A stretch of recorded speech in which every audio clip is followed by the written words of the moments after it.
Guys ഇന്ന് എക്സ്പ്ലജോടി പോകുന്നത് കൈജു number 8 എന്ന് പറഞ്ഞ ജാപ്പനീസ് ആനിമി TV സീരീസിന്റെ സീസൺ 2 10ാമത്തെ എപ്പിസോഡിന്റെ 2ാമത്തെ പാർട്ടാണ്. സോ ഇനി സീസൺ 2 ഇനി ഒരു എപ്പിസോഡ് കൂടെ മാത്രമേ ബാക്കിയുള്ളൂ. സോ അത് കഴിഞ്ഞിട്ട് ഏത് ആനിമി നെക്സ്റ്റ് ചെയ്യണോ നിങ്ങൾ ജസ്റ്റ് ഒന്ന് കമന്റ് ചെയ്ത് പറയുക. വിശ്വസിപ്പിക്കാതെ നമുക്ക് നേരെ എക്സ്പ്ലനേഷനിലേക്ക് പോകാം.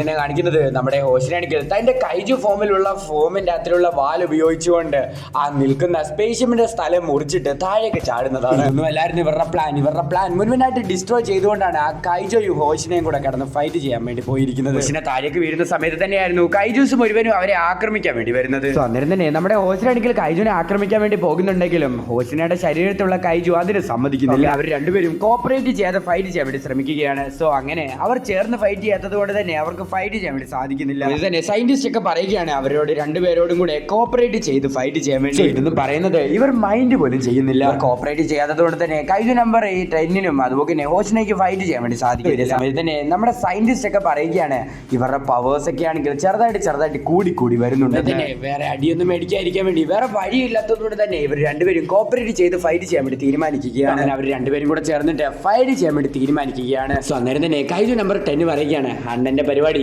ഇനി കാണാൻ പോകുന്നതേ ഉള്ളെന്ന്. അതേ സമയത്ത് തന്നെ സയന്റിസ്റ്റ് ഒക്കെ പറയുകയാണ് കൈജു സൂട്ടിൽ നിന്ന് നീ മാറിയിട്ട് നിന്റെ റെഗുലർ സൂട്ടിൽ നിന്ന് നീ ഫൈറ്റ് ചെയ്യുക. കാരണം നിന്റെ 51 കോമ്പാക്ട് പവറിൽ നിന്ന് നീ 41 കോമ്പാക്ട് പവറിലേക്ക് കുറഞ്ഞിരിക്കുന്നു. സോ ഇതേ സമയത്ത് തന്നെ തന്റെ വെപ്പണായിട്ടുള്ള കൈജു നമ്പർ 10ന് തന്റെ പവർ മുഴുവനായിട്ട് യൂസ് ചെയ്യണമായിരുന്നു. കൈജു നമ്പർ 10ന്റെ ഫുൾ പവർ ആണെങ്കിൽ കൈജു നമ്പർ 10 അൺലോക്ക് ചെയ്യുകയാണ്. അന്നേരം തന്നെ നമ്മുടെ ഹോഷിനെയും ആണെങ്കിൽ തന്റെ പവർ റിലീസ് ചെയ്യുകയാണ്. നല്ല രീതിയിലുള്ള പവർ കൈജു നമ്പർ 10ന്റെ വെപ്പണും അതുപോലെ തന്നെ ഹോഷിനേക്ക് ഫീൽ ചെയ്യാൻ വേണ്ടി സാധിക്കുന്നുണ്ട്. എനിക്ക് എല്ലാവരുടെ കൂടെ ഫൈറ്റ് ചെയ്യണം, ഞാൻ ഒരുത്തനെയും വെറുതെ വിടത്തില്ലെന്ന് പറഞ്ഞുകൊണ്ട് കൈജു നമ്പർ 10 ആണെങ്കിൽ കിടന്നലക്കുകയാണ്. ഈ തവണ മര്യാദയ്ക്ക് ഫൈറ്റ് ചെയ്തില്ലെങ്കിൽ നിന്നെ ഞാൻ ഉറപ്പായിട്ടും ഇല്ലാതാക്കിയിരിക്കും എന്ന് നമ്മുടെ ഹോഷിനെ പറയുകയാണ്. കോമ്പാക്ട് പവേഴ്സ് ആണെങ്കിൽ ചെറുതായിട്ട് കൂടിക്കൊണ്ടിരിക്കുകയാണ്. ഫൈനലി ഹോഷിനെയും കൈജു നമ്പർ 10നും കൂടെ ചേർന്ന് ഫൈറ്റ് ചെയ്യാൻ വേണ്ടി കളിക്കളത്തിലേക്ക് ഇറങ്ങുകയാണ്. ഇതേ സമയത്ത് കൈജു നമ്പർ 10 പറയുകയാണ് നീ നിന്റെ വാൾ ഉപയോഗിച്ചുകൊണ്ട് അതിനെ എല്ലാത്തിനെയും ഇല്ലാതാക്ക, ഞാൻ നിന്റെ ബാക്കിലുള്ള സാധനത്തിനെ എല്ലാത്തിനെയും എന്റെ വാൾ ഉപയോഗിച്ചുകൊണ്ട് ഇല്ലാതാക്കിക്കോളാമെന്ന്. ഇതൊക്കെ കണ്ട ഒരു സയന്റിസ്റ്റ് പറയുകയാണ് ഇവരുടെ കോമ്പിനേഷൻ തന്നെ എനിക്ക് ഒട്ടും ഇഷ്ടപ്പെടുന്നില്ല. ഒരുത്തനാണെങ്കിൽ എപ്പിക് ലെവലിലുള്ള ഈഗോയും ഒരുത്തനാണെങ്കിൽ കോമഡി കാണിച്ചുകൊണ്ടിരിക്കുകയാണ്. ഇവർ രണ്ടുപേരും കൂടെ ചേർന്ന് എന്തൊക്കെ കാണിച്ചു കൂട്ടുമോ എന്തോ. നമ്മുടെ കൈജു നമ്പർ 10 ആണെങ്കിൽ തന്റെ പവർ ആണെങ്കിൽ 70% കൂട്ടുകയാണ്. എങ്ങനെയുണ്ടാ എന്റെ പവർ, നീ എന്നെ ചെറുതായല്ലേ കണ്ടത് എന്ന് നമ്മുടെ ഹോഷിനോട് കൈജു നമ്പർ 10 ചോദിക്കുകയാണ്. അവർ രണ്ടുപേരും കൂടെ ചേർന്ന് കുറെ കൈജൂസിനെ ഇല്ലാതാക്കി ബോസ് കൈജുവിന്റെ അടുത്തിലേക്ക് പോവുകയാണ്. ബോസ് കൈജുവിനെ ഞാൻ ഫൈറ്റ് ചെയ്ത് തോൽപ്പിക്കാൻ വേണ്ടി പോവുകയാണ് എന്ന് കൈജു നമ്പർ 10 പറയുകയാണ്. തന്നെ നമ്മുടെ ഹോഷിനാണെങ്കിൽ ബോസ് കൈജുവിന്റെ മുന്നിൽ ഇരുന്ന കൊച്ചു കൈജൂസിനെ എല്ലാത്തിനെയും വെട്ടി ഞുറുക്കുകയാണ്. സോ പണ്ട് കൈജു നമ്പർ 10നെ പിടിക്കാൻ വേണ്ടി യൂസ് ചെയ്ത സെയിം ടെക്നിക്ക് യൂസ് ചെയ്തിട്ടാണ് ആ കൈജൂസിനെ എല്ലാത്തിനെയും ഇല്ലാതാക്കിയത്. ഈ ടെക്നിക്കാണ് ഹോഷിനയുടെ ടെക്നിക് നമ്പർ 6. ഹോഷിന എനിക്ക് ഇനി ഫൈറ്റ് ചെയ്യണം, നിന്റെ പവറൊക്കെ എനിക്ക് ഒരുപാടധികം ഇഷ്ടപ്പെട്ടിട്ടുണ്ട്. ഹോഷിന എനിക്ക് നിന്റെ പവർ നല്ല രീതിയിൽ തന്നെ ഫീൽ ചെയ്യാൻ വേണ്ടി സാധിക്കുന്നുണ്ട്, എനിക്ക് നിന്റെ കൂടെ ഫൈറ്റ് ചെയ്യണോടാ എന്ന് പറഞ്ഞിട്ട് അവർ രണ്ടുപേരും കൂടെ ചേർന്നിട്ട് ആ ബോസ് കൈജുനെ സിമ്പിൾ ആയിട്ട് തന്നെ വെട്ടിമുറിച്ച് ഇല്ലാതാക്കുകയാണ്. അങ്ങനെ നമ്മുടെ കൈജു നമ്പർ 10നും ഹോഷിനെയും കൂടെ ചേർന്നിട്ട് എയർപോർട്ടിലുള്ള എല്ലാ കൈജൂസിനെയും ഇല്ലാതാക്കുകയാണ്. കാര്യങ്ങൾ അറിഞ്ഞ് സാധാരണ സോൾജേഴ്സിനൊന്നും വിശ്വസിക്കാൻ വേണ്ടി സാധിക്കുന്നില്ല. ക്യാപ്റ്റനോ ഹോഷിനോ ഒരു മോൺസ്റ്ററായി മാറി എന്ന് അവർ പറയുകയാണ്. കൈജൂസിനെ എല്ലാത്തിനും ഇല്ലാതാക്കി ഇനി ഫൈറ്റ് ചെയ്യാൻ ആരുമില്ലെന്ന് പറഞ്ഞുകൊണ്ട് സോൾജേഴ്സിന്റെ കൂടെ പോയി ഫൈറ്റ് ചെയ്യാം എന്ന് കൈജു നമ്പർ 10 ഹോഷിനോട് പറയുന്നു. മണ്ടത്തര വട പറയുന്നേ, എന്നെ സപ്പോർട്ട് ചെയ്യുന്നവരുടെ കൂടെ ഞാൻ എന്തിനാണ് ഫൈറ്റ് ചെയ്യുന്നത്, ഒരു രസമല്ലേ ഈ കൈജുവിന്റെ കൂടെ ഫൈറ്റ് ചെയ്ത് ഞാൻ ബോറടിച്ചു എന്ന് കൈജു നമ്പർ 10 പറയുകയാണ്. ഇതൊക്കെ കണ്ടിട്ട് സയന്റിസ്റ്റിനെ ഒന്നും വിശ്വസിക്കാൻ വേണ്ടി സാധിക്കുന്നില്ല.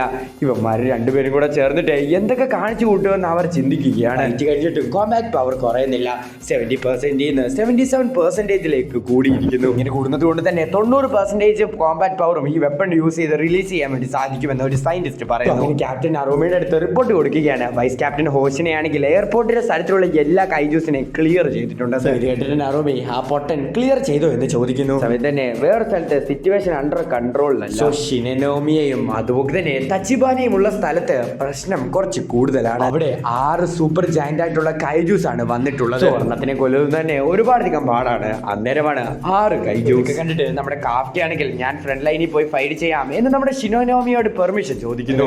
നീ ഞങ്ങളുടെ ട്രംപ് കാർഡാണ്, കൈജു നമ്പർ 9 കൂടെ ഫൈറ്റ് ചെയ്യാൻ വേണ്ടി നിന്നെ ഉറപ്പായിട്ട് ഞങ്ങൾക്ക് ആവശ്യമില്ല. നീ കൈജു നമ്പർ 8 ആയിട്ട് ട്രാൻസ്ഫർ ആകുന്ന കാര്യം കൈജു നമ്പർ 9 മനസ്സിലാകും, അതുകൊണ്ട് തന്നെ അവൻ ഇങ്ങോട്ട് വരും, അത് കൂടുതൽ പ്രശ്നം ഉണ്ടാക്കത്തേ ഉള്ളൂ. ഷിനോമിയ കാഫ്കനോട് പറയുകയാണ്. ഈ സിറ്റുവേഷൻ എങ്ങനെയാ ഇപ്പൊ കൺട്രോൾ ചെയ്യുന്നത് എന്ന് നമ്മുടെ കാഫ്ക ചോദിക്കുന്ന സമയത്ത് കൈജൂസ് ഒരു അറ്റാക്ക് റിലീസ് ചെയ്യുകയാണ്. അത് വളരെയധികം മാസീവ് ആയിട്ടുള്ള ഒരു അറ്റാക്ക് ആയിരുന്നു. എങ്ങനെയാണ് അവസാനിപ്പിക്കുന്നത് എന്ന് നമ്മുടെ കാഫ്ക ചോദിക്കുന്ന സമയത്ത് തന്നെ എല്ലാവരും കാര്യം വളരെയധികം ശ്രദ്ധിച്ച് നിൽക്കുക. ഈ പ്രശ്നം ഞാൻ ഹാൻഡിൽ ചെയ്തോളാം. നമ്മുടെ ക്യാപ്റ്റൻ മീന ഒരു ബസൂക്ക അറ്റാക്കിന് വേണ്ടി റെഡി ആകുകയാണ്. ഈ 10ാമത്തെ എപ്പിസോഡ് അവസാനിക്കുകയാണ്. സോ ഞാൻ സത്യം പറഞ്ഞാൽ ഈ എപ്പിസോഡ് കുറച്ച് നേരത്തെ റിലീസ് ചെയ്യാമെന്ന് ഞാൻ പറഞ്ഞതാണ്. പക്ഷേ കുറച്ച് 7 ദിവസം ലേറ്റായിട്ടാണ് ഞാൻ അപ്ലോഡ് ചെയ്യുന്നത്. സോറി, എക്സാംസ് വരുന്നുണ്ട്, കുറേ കാര്യം ചെയ്യാറുണ്ട് എനിക്ക്. അത് മാത്രമല്ല, ഞാനിപ്പോൾ ഭയങ്കര സിനിമ അഡിക്റ്റാണ്. സോ കുറേ സിനിമയൊക്കെ ഇങ്ങനെ കണ്ടുകൊണ്ടിരിക്കുകയാണ്. സോ അതുകൊണ്ട് തന്നെ ഇപ്പോൾ ആനിമ ഒന്നും കാണാൻ എനിക്ക് സമയമില്ല. സോ അത് മാത്രമല്ല, വീഡിയോ എടുക്കാൻ മടിയുമാണ്. സോ എന്തൊക്കെയാണെങ്കിലും ഞാൻ മാക്സിമം അപ്ലോഡ് ചെയ്യാൻ ശ്രമിക്കുന്നതായിരിക്കും. നാളെ തന്നെ ഇതിൻ്റെ 11ാമത്തെ എപ്പിസോഡ് ഞാൻ അപ്ലോഡ് ചെയ്യും. അത് ഞാൻ ഉറപ്പ് തരുക. നാളെ 11ാമത്തെ എപ്പിസോഡ് വരും. സീസൺ 2 കംപ്ലീറ്റ് ചെയ്തിരിക്കും. സോ അടുത്തത് സ്പൈ എക്സ് ഫാമിലി ചെയ്താലോ എന്ന് എനിക്കൊരു പ്ലാൻ ഉണ്ട്. സോ നിങ്ങൾ കമൻറ്റ് ചെയ്ത് പറ. കാരണം സ്പൈ എക്സ് ഫാമിലിയുടെ സീസൺ 3 ഇപ്പോൾ റിലീസായിട്ടുണ്ട്. സോ സീസൺ 1 മുതൽ സീസൺ 3 വരെ എക്സ്പ്ലോർ ചെയ്താലോ എന്നാണ് ഞാൻ പ്ലാൻ ചെയ്തത്. നിങ്ങളുടെ സപ്പോർട്ട് ഉണ്ടെങ്കിൽ ഉറപ്പായിട്ട് ഞാൻ ചെയ്യാവുന്നതായിരിക്കും. സോ അടുത്ത ദിവസം അടുത്തൊരു വീഡിയോ ആയിട്ട് വരുന്നതായിരിക്കും. ബൈ.